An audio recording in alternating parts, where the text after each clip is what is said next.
नमो नमः। आज हम लोग संस्कृत एनसीईआरटी क्लास 8 का लास्ट पाठ पढ़ेंगे। 15वां पाठ, पंचदशा पाठा, जिसका नाम है प्रहेलिका। प्रहेलिका मतलब पहेलियां। बहुत ही इंटरेस्टिंग पाठ है। इस पाठ में हम पहेलियों के बारे में पढ़ेंगे। पहेलियां किसी भी साहित्य के लिए बहुत महत्वपूर्ण होती हैं। प्राचीन काल से पहेलियों का उपयोग मानसिक और बौद्धिक विकास को तेज करने के लिए किया जाता है।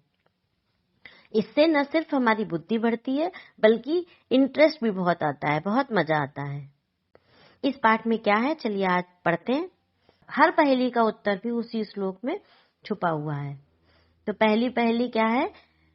कस्तूरी जायते कस्मात् को हन्ति करणाम कुलम किम कुर्यात् कातरो युद्धे मृगात् सिंह पलायते। इसमें कुछ जैसे कि बूझो तो जाने में कुछ लिंक देते हैं ना। प्रहेलिका उत्तरम अन्वेषणाय संकेता, लेसन के लास्ट में उसके संकेत दिए हुए हैं। तो हर श्लोक में क्या क्या है ये बताया गया है कि उसका उत्तर कहाँ पे छुपा है। प्रथम प्रहेलिका में क्या है? अंतिम चरणे क्रमशः त्रयाणाम प्रश्नानाम त्रिविपदय उत्तरम दत्तम, यानी कि अंतिम चरण में क्रमशः सभी पहेलियों का क्रम से उत्तर दिया हुआ है। तो पहले इसका अर्थ समझते हैं। कस्तूरी जायते कस्मात्, कस्तूरी किससे उत्पन्न होती है? कस्तूरी किससे उत्पन्न होती है? को हन्ति करणाम कुलम, और हाथियों के कुल को, हाथियों के समूह को, हाथियों के झुंड को कौन मारता है? किम कुर्यात् कातरो युद्धे, कातरो मतलब कायर लोग युद्ध में क्या करते हैं? किम कुर्यात् क्या करते हैं? अब इन तीनों प्रश्नों के उत्तर आखिरी लाइन में क्रम से दिए हैं, यानी कि कस्तूरी जायते कस्मात्, कस्तूरी किससे उत्पन्न होती है? तो सबसे पहला जो पद है मृगात, मृग से। को हन्ति करणाम कुलम, हाथियों के समूह को, हाथियों के झुंड को कौन मारता है? सिंह, शेर। और किम कुर्यात् कातरो युद्धे, कायर लोग युद्ध में क्या करते हैं? पलायते, पलायते माने भाग जाते हैं। समझ में आया? इसी श्लोक में प्रश्न पूछे गए हैं, उसी में उत्तर है। सेकंड क्या है? सीमांत नीशु का शांता राजा को अभूत गुणोत्तमा विद्वद्दिभि का सदा वंद्या अत्रैवोक्तम न बुध्यते। अब सीमांत नीशु माने होता है नारियों में। नारियों में कहा कौन? शांता माने शांत। नारियों में सबसे शांत कौन है? राजा को अभूत गुणोत्तमा, और कौन सा ऐसा गुणों में उत्तम राजा है? और विद्वद्दि का सदा वंद्या, विद्वान लोगों के द्वारा कौन वंदनीय है? अत्रय वोक्तम न बुद्धते, अत्रय माने यहीं पर बताया गया है, लेकिन न बुद्धते समझ में नहीं आ रहा है। तो सेकंड में हमें संकेत क्या दिया है कि प्रथम द्वितीय तृतीय चरणेषु प्रथमस्य वर्गस्य अंतिम वर्णेन संयोगात उत्तरम प्राप्यते। इसका मतलब क्या है? प्रथम द्वितीय तृतीय चरण में प्रथम वर्ण का और अंतिम वर्ण को जोड़ देने से उत्तर प्राप्त हो जाता है। तो देखिए कैसे, सीमांत नीशु का शांता। अब इसमें प्रथम पद क्या है? सी, और अंतिम पद क्या है? ता। तो दोनों को जोड़ेंगे तो क्या बना? सीता। तो इसका उत्तर क्या निकला कि सीता। नारियों में सबसे शांत कौन है? सीता। राजा को अभूत गुणोत्तमा, कौन सा राजा गुणों में उत्तम है? तो पहला पद क्या है? रा, और आखिरी पद क्या है? मा। तो गुणों में उत्तम राजा कौन है? रामा।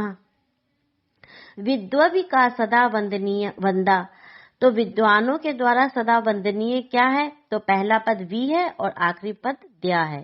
तो क्या हो गया? विद्या। इस तरीके से इसी में इसका उत्तर छुपा हुआ है। नारियों में सबसे ज्यादा शांत सीता है, और गुणों में उत्तम राजा कौन है? राम। विद्वानों में सबसे ज्यादा वंदनीय विद्या है। थर्ड पढ़ते हैं।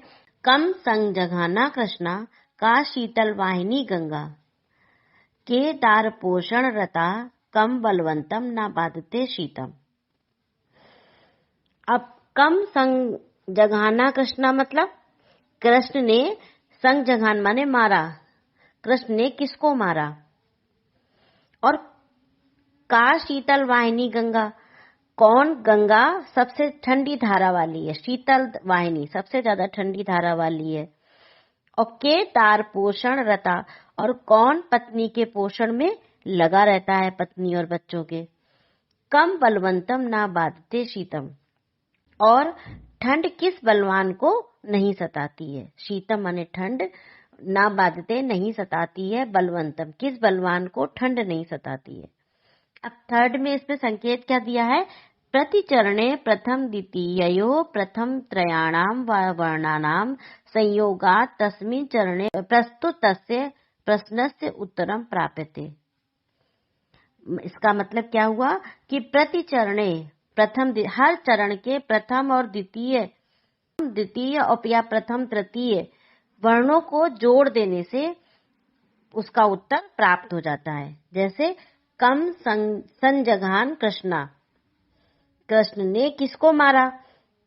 तो इसमें कृष्ण ने किसको मारा? का कम है और फिर सा है, तो किसको मारा? कंस को। का शीतल वाहिनी गंगा, शीतल वाहिनी सबसे ठंडी गंगा कौन है? तो का है, उसके बाद सेकंड वर्ण क्या है? शी, तो क्या हो गया? काशी। के तार पोषण रता, पत्नी के पोषण में कौन लगा रहता है? तो केदार पोषण रता। केदार पोषण मतलब, केदार माने होता है किसान, कृषक। कम बलवंतम ना बाधते, ठंड किसको नहीं सताती है? तो कंबल को। किससे नहीं सताती है? तो कंबल वाले को, जिसके पास कंबल होता है उसे ठंड नहीं सताती। कम बलवन, कंबल लिखा है स्टार्टिंग में, कम बल। प्रथम और द्वितीय या तृतीय चरण, प्रथम द्वितीय या तृतीय वर्ण को जोड़ देने से उत्तर प्राप्त हो जाता है। आया समझ? वृक्षाग्रवासी न च पक्षी राजा, त्रिनेत्रधारी न च शूलपाणी, त्वग वस्त्रधारी न च सिद्ध योगी, जलम च विभ्रन घटो न मेघा। वृक्षाग्रवासी मतलब वह क्या चीज है बताना है इसमें, कि वृक्ष पर रहने वाला है लेकिन पक्षी नहीं है। न च पक्षी राजा, वृक्ष पर रहता है लेकिन पक्षी नहीं है। त्रिनेत्रधारी न च शूलपाणी, और त्रिनेत्रधारी तो है लेकिन शूलपाणी नहीं है। शूलपाणी अर्थात शिव नहीं है। और त्वग वस्त्रधारी माने छाल के वस्त्र को धारण करता है लेकिन सिद्ध योगी नहीं है, ठीक है, सन्यासी नहीं है। जलम च विभ्रन, उसके अंदर जल तो है लेकिन ना घड़ा है और ना मेघ है। ऐसी कौन सी चीज है? तो इसका उत्तर क्या होता है? नारिकेल फलम। नारिकेल फलम कहते हैं नारियल को, जो पानी वाला नारियल होता है, उसमें वृक्ष पे उगता है लेकिन पक्षी नहीं है। तो उसके 3 नेत्र होते हैं, आप देखिएगा ऊपर सर पे 3 नेत्र होते हैं, लेकिन शूलपाणी शिव नहीं है। और छाल से ढका रहता है लेकिन सिद्ध योगी नहीं है। और अंदर जल होता है लेकिन न घड़ा है न मेघ है। इंटरेस्टिंग है ना? चलिए लास्ट पढ़ते हैं। भोजनान्ते च किम पेयम, जयंता कस्य वै सुतम, कथम विष्णु पदम प्रोक्तम, तक्रम शुक्रस्य दुर्लभम। अब इसका संकेत क्या बताया गया है? प्रथम पहेली की तरह है। प्रथम पहेली में क्या बताया था? प्रथम, द्वितीय और तृतीय तीनों चरणों का उत्तर क्रम से दिया गया है अंतिम चरण में, ठीक है। तो भोजनान्ते च किम पेयम, भोजन के अंत में क्या पीना चाहिए? और जयंता कस्य वै सुता, जयंत किसका पुत्र है? कथम विष्णु पदम प्रोक्तम, और विष्णु का स्थान या स्वर्ग कैसा कहा गया है? कथम माने कैसा है, तो इसका तक्रम माने होता है छाछ, सक्रस कहते हैं इंद्र को, और दुर्लभम कहते हैं मुश्किल, दुर्लभ। तो भोजन के अंत में क्या पीना चाहिए? तक्रम, छाछ। और जयंत कस्य वै सुता, जयंत किसका पुत्र है? तो शुक्रस, सक्रस का। सक्रस माने इंद्र को कहते हैं, इंद्र का पर्यायवाची है। और कथम विष्णु पदम प्रोक्तम, विष्णु पद या स्वर्ग कैसा कहा गया है? तो दुर्लभम, दुर्लभ है, मुश्किल है, स्वर्ग पाना कठिन है। चलिए पहेलियां तो पूरी हो गई। अब इसके एक्सरसाइज करते हैं। इसके एक्सरसाइज के लिए, अभ्यास कार्य के लिए सबसे पहले आप इसके शब्द अर्थ को अच्छे से पढ़िए और याद करिए। चलिए अभ्यास कार्य स्टार्ट करते हैं। पहला क्या है, श्लोकांशेषु रिक्त स्थानानि पूरयत। श्लोक के अंश का में रिक्त स्थान की पूर्ति करिए। पहला क्या है, सीमांत निशु का डैश राजा डैश गुरुत्तमा। तो सीमांत निशु का क्या आएगा, शांता, नारियों में शांत कौन है, राजा को अभूत गुणोत्तमा, को अभूत आएगा। कम संग जघान कृष्णा, का शीतल वाहिनी गंगा। केदार पोषण रता, कम बलवंतम न बाधते सीतम। वृक्षाग्रवासी न च पक्षी राजा, त्रिनेत्रधारी न च शूलपाणी। ठीक है, इस तरीके से आपको भरना है। सेकंड में क्या है, श्लोकांशान योज्यत। श्लोक के अंश अलग अलग दिए गए हैं और मतलब कि गलत कॉम्बिनेशन से दिए हैं, आपको सही क्रम में लिखना है श्लोक को। तो कैसे है, किम कुर्यात कातरो युद्धे। तो इसमें हम इसको, इसके आगे दिया है अत्रय वोक्तम न बुद्धते। इसके आगे हमको क्या लिखना है, मृगात सिंह पलायते। क्या लिखना है, मृगात सिंह पलायते। उसके बाद है विद्ववी का सदा वंद्या। विद्वानों में सदा वंदनीय कौन है, तो इसके आगे क्या लिखेंगे, अत्रय उक्तम, अत्रय वोक्तम न बुद्धते। उसके बाद क्या है, कम संजगान कृष्णा। इसके आगे की लाइन क्या है, का शीतल वाहिनी गंगा। कथम विष्णु पदम प्रोक्तम, तक्रम शुक्र से दुर्लभम। ठीक है, इस तरीके से आपको करना है। अब उपयुक्त कथनानाम समक्षम आम, अनुपयुक्त कथनानाम समक्षम न इति लिखत। उपयुक्त कथन के आगे आम यानी हाँ लिखना है और अनुपयुक्त कथन के आगे ना लिखना है। जैसे एक उदाहरण से समझाया गया है, यथा सिंहा करणाम कुलम हंती। जो सिंह हाथी के कुल को, हाथी के झुंड को मारता है, ये सही बात है। तो इसमें क्या लिखेंगे, आम। कातरो युद्धे युध्यते। कायर युद्ध में युद्ध करते हैं, ना, ये गलत है। कस्तूरी मृगात जायते, ये सही है, इसमें लिखेंगे आम। मृगात सिंह पलायते, ये गलत है। सिंह मृग से भाग जाते हैं, ये गलत है। कंस जघान कृष्णम, कंस ने कृष्ण को मारा, ये भी गलत है, ना लिखेंगे। तक्रम शुक्र से दुर्लभम, ये कोई सेंटेंस नहीं बना, इसलिए ये भी गलत है, ना। जयंता कृष्ण से पुत्रा, जयंत कृष्ण का पुत्र था, ये भी गलत है, इसमें लिखेंगे ना। इसके बाद आता है संधि विच्छेद करिए। संधि विच्छेदम पूर्यत। अब कैसे करना है, करिणाम कुलम, इसको क्या लिखे, कैसे लिखेंगे, करिणाम प्लस कुलम, को अभूता। तो इसके लिए क्या लिखे, कहा अभूत, कहा प्लस अभूत। अत्रय वोक्तम, अत्रैव प्लस उक्तम। वृक्षाग्रवासी, वृक्ष प्लस अग्रवासी। त्वग वस्त्रधारी, त्वक प्लस वस्त्रधारी। विभ्रन्नम, वि प्लस भ्रन्नम। इस तरीके से आपको संधि विच्छेद करनी है। इसके बाद अधोलिखिता नाम पदानाम लिंग विभक्ति वचनच लिखत। नीचे जो लिखे जो पद हैं, इसका आपको लिंग बताना है, विभक्ति बतानी है और वचन बताना है। कैसे है, पहला क्या है, जैसे एक उदाहरण से समझाया गया है, करिणाम। करिणाम क्या है, लिंग कौन सा है, पुल्लिंग है, षष्ठी विभक्ति और बहुवचन है।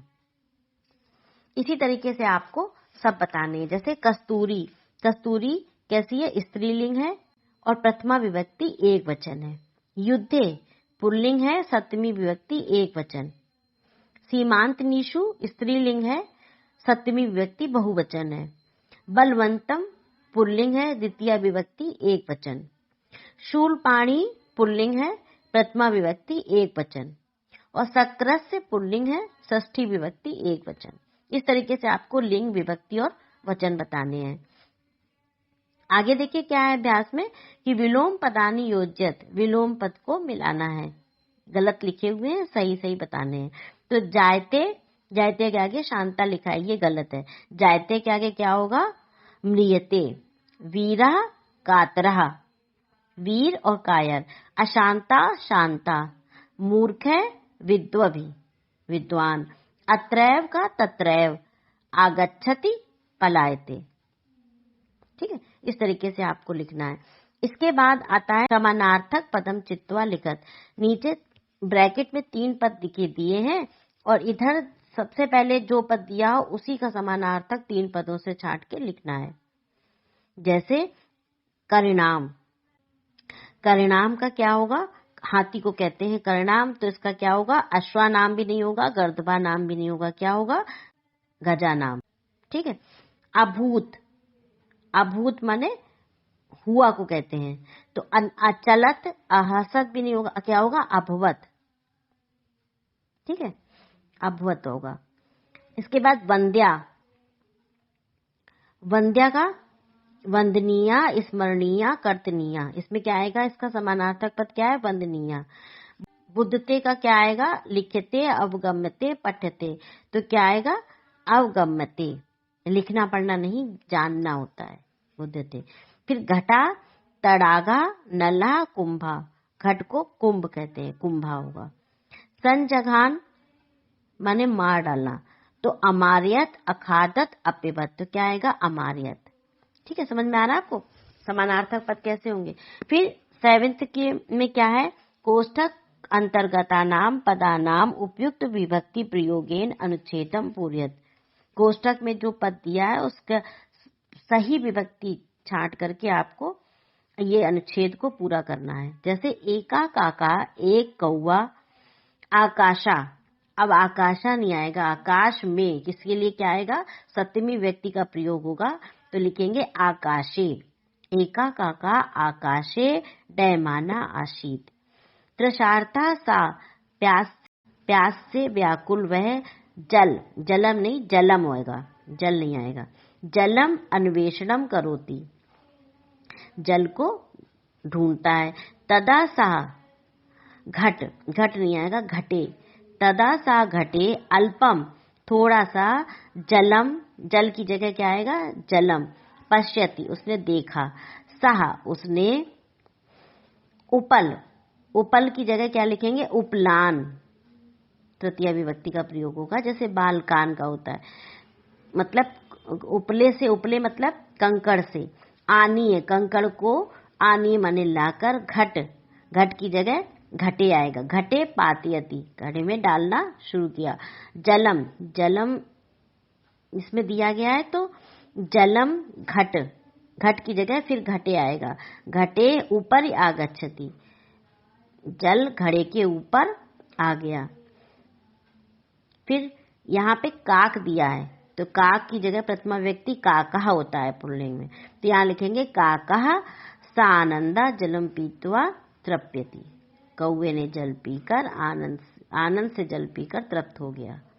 ये एक कहानी है, बहुत पुरानी है, मोस्टली सभी बच्चों को आती है, कौवे वाली, कि घड़े में प्यासा कौवा, उसी को बताया गया। इसमें सही विभक्ति का प्रयोग करना है। उम्मीद है आपको लेसन पूरी तरीके से समझ में आया होगा। और इसी के साथ मेरी क्लास 8th की एनसीईआरटी पूरे लेसन के साथ कंप्लीट हुई। उम्मीद है आपको पूरी तरीके से समझ में आई होगी। इस चैप्टर से संबंधित ही नहीं, अगर आपको किसी भी चैप्टर से संबंधित कोई डाउट हो तो आप कमेंट्स में जरूर पूछें, हम आपको बताने की पूरी कोशिश करेंगे। धन्यवाद।